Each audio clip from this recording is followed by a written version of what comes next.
Have you ever felt the sting of betrayal? Let's uncover how to rebuild trust and heal your heart. Trust, so delicate, so sacred. It takes years to build, seconds to break, and sometimes a lifetime to repair. When love is involved, betrayal can feel like a knife to the soul. We build our lives around the axis of trust. But what happens when that trust is shattered? When the person you love most in the world becomes the source of your deepest pain? Join us as we explore the steps to navigate the treacherous terrain of betrayal and emerge not unscathed but whole. Healing begins with acknowledging the depth of the wound.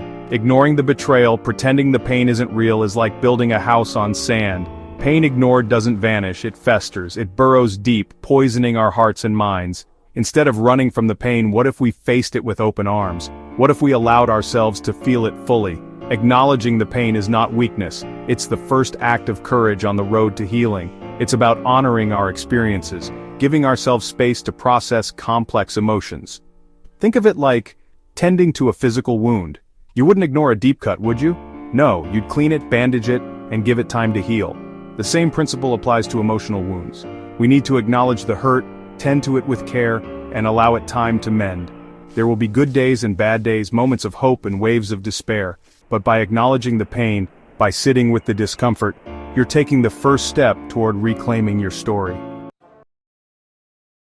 Taking responsibility can look very different depending on which side of the betrayal you're on. If you were the one who broke the trust, this chapter is a call to radical ownership. No excuses, no justifications. Taking responsibility means acknowledging the pain you caused, expressing genuine remorse, and making amends. But responsibility isn't just for the betrayer. If you were the one who was hurt, taking responsibility means owning your healing journey. It means refusing to play the victim or allow bitterness to take root. This means setting healthy boundaries, communicating your needs clearly, and refusing to settle for less than you deserve. Taking responsibility, for both parties, is about acknowledging the role we played in the breakdown of trust and committing to showing up differently in the future. It's about recognizing that relationships are a two-way street, and both partners have a responsibility to create a safe and loving space for vulnerability. Remember, taking responsibility is not about self-flagellation or wallowing in guilt. It's about learning from our mistakes and choosing to show up as our best selves in the future. Let's embrace this journey together. If trust is the foundation of a relationship, then communication is the mortar that holds it all together. After a betrayal, it's natural to want to retreat, to build walls around our hearts and guard our vulnerability fiercely. But true healing requires us to do the opposite. To open our hearts even wider than before, and engage in honest, vulnerable communication. It's about creating a safe space where both partners feel seen, heard, and understood. This means speaking your truth, even when it's uncomfortable. It means sharing your fears, your insecurities, the raw, messy emotions that betrayal has stirred within you. And it means listening.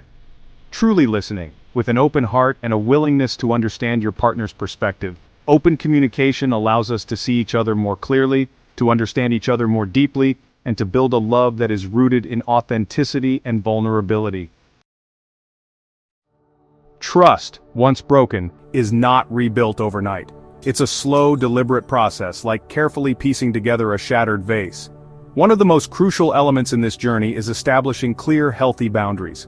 Boundaries aren't about punishment or control. They're about creating a safe space for healing and growth. They help communicate your needs, set limits, and protect your emotional well-being. After a betrayal, feeling vulnerable and exposed is natural. Boundaries provide a sense of safety and control in a situation where you may feel like you have none. The key is to communicate these boundaries clearly and respectfully, and to hold each other accountable.